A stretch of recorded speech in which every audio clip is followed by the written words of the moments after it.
यदि आपने अभी तक इस कहानी का पहला एवं दूसरा भाग नहीं देखा है, तो पहले उसे देख लें, फिर इस वीडियो को देखें। आध्यात्मिक आनंद की अनुभूति होगी। नमस्कार, आप सभी का स्वागत है स्पिरिचुअल प्रशांत में। इतने में संत ने कहा, पुनः बैठो और इस बार उठना मत, न ही डरना। यह तुम्हारी ही संपदा है जो तुम्हें दे रहा हूं। शिव कृपा, शिव इच्छा। वह लड़का इस बार शांति से बैठता है एवं पुनः वो गहरी शून्य स्थिति में चला जाता है। उसे एक गहरी शांति एवं प्रकाश का आभास होता है। इसके साथ ही साथ एक भारी आवाज सुनाई देती है, उठी बेटा। और झटके से लड़के की आंखें खुलती हैं।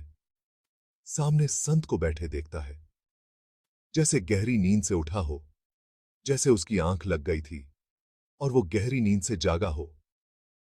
अब संत उसे गहरी सांस अंदर लेने और बाहर धीरे धीरे छोड़ने के लिए कहते हैं एवं गहरी सांस को अंदर खींचकर सांस रोकने के लिए कहते हैं।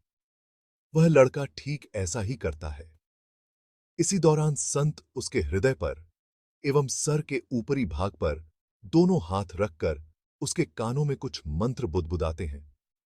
उनके मुख से निकलने वाली ध्वनि ऐसी थी जैसे किसी भारी वाइब्रेशन के कारण सर थोड़े देर के लिए चकरा गया हो।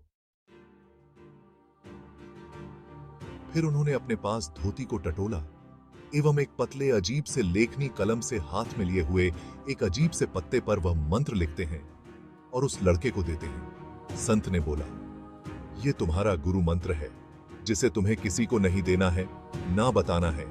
यह तुम्हारी आत्मशक्ति है। इसको जितना जपोगे उतनी तुम्हारी आत्मशक्ति बढ़ेगी और मुझे अपने करीब पाओगे। उन्होंने उस लड़के को मंत्र जप एवं अन्य प्रक्रिया समझाई और बोला कि ये पत्र जिस पे मंत्र लिखा है सदैव अपने पास रखना अथवा इसे ताबीज में धारण कर लेना यदि मंत्र याद हो जाए तो। उन्होंने पुनः कहा, तुम्हारी स्पर्श दीक्षा मैंने नहीं की है, क्योंकि अभी तुम स्पर्श दीक्षा की अवस्था में अपने पूर्व के जन्म देखने एवं अपने शरीर में अनेकों होने वाले बदलाव की वजह से अनियंत्रित हो सकते हो। लड़के ने अपने गुरुदेव के चरणों में दंडवत प्रणाम किया और अत्यधिक शक्ति का अपने अंदर अनुभव किया। संत ने पुनः कहा, स्पर्श दीक्षा के बाद तुम इस योग्य होगे कि आगे योग्य शिष्यों को आध्यात्म के मार्ग पे ले जाओगे एवं इस मंत्र को आगे शिष्यों को प्रदान करते हुए विशेष कल्याणार्थ कार्य कर सकोगे। बाकी मैं तुम्हें आगे के निर्देश देता रहूंगा एवं आवश्यकता अनुसार समय समय पे विभिन्न विधाओं को प्रदान करूंगा। लड़के ने पूछा, पर गुरुदेव आपसे कैसे मिलना होगा? आप अब इसके बाद कहां मिलेंगे? संत ने कहा, मंत्र जपते रहना। विशेष परिस्थितियों में तुम जहां रहोगे मैं वही उपलब्ध रहूंगा।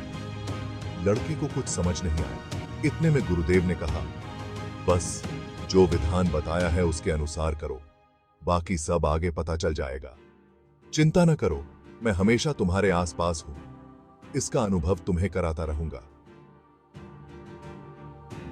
अभी चलो और मां गंगा नदी में 3 डुबकी लगाओ, गुरु मंत्र पढ़ते हुए। लड़के ने कहा कि गुरुदेव, मैं तो वस्त्र लाया ही नहीं, न ही मेरे पास कोई गमछा इत्यादि है, कैसे स्नान करूं? उन्होंने कहा, जो पहना है यही पहने हुए डुबकी लगाओ, घबराओ नहीं, सब सुख जाएगा और घर निश्चित होकर जाना। संत ने बोला, शिव इच्छा, शिव कृपा, और लड़का नदी में थोड़ा आगे गया। गुरुदेव को प्रणाम किया। उसके गुरु दूर से उसे देखकर मुस्कुराते हैं। लड़का पहली डुबकी लगाता है गुरु मंत्र पढ़ते हुए एवं सामने खड़े गुरु को प्रणाम करता है। पुनः दूसरी डुबकी लगाता है और पुनः प्रणाम करता है। अब तीसरी डुबकी लगाता है, लेकिन ये क्या सामने गुरुदेव नहीं थे और दूर दूर तक नहीं दिख रहे थे। वो जल्दी जल्दी बाहर निकलता है, अपना बैग उठाता है, गुरुदेव गुरुदेव आवाज लगाते हुए ढूंढता है, लेकिन ये क्या, दूर दूर तक कोई नहीं। कुछ सेकंड के अंदर गुरुदेव कैसे गायब हो गए और इतनी जल्दी कहां चले गए। इसी घबराहट और सोच के साथ वो जब स्वयं पे ध्यान देता है, वो तो बिल्कुल सूखा हुआ था, बिल्कुल गिला नहीं। क्या हो रहा है ये सब उसे कुछ समझ नहीं आता। गुरुदेव कहाँ गए? भारी दुख का आभास, क्योंकि गुरुदेव के साथ इतने देर तक बिताया गया समय बड़ा आनंद देने वाला था। आंखों में आंसुओं भर के उखड़े हुए मन से वो आगे बढ़ चला है। आगे जानेंगे कि क्या हो रहा था इस लड़के के साथ और कौन थे ये संत। कहानी के आगे आने वाले भागों को सुनने के लिए तैयार रहें, जो कि बिल्कुल सत्य घटना है। अतः चैनल पर बने रहें। चैनल को सब्सक्राइब कर लें ताकि आगे आने वाले भाग आसानी से प्राप्त हो सके।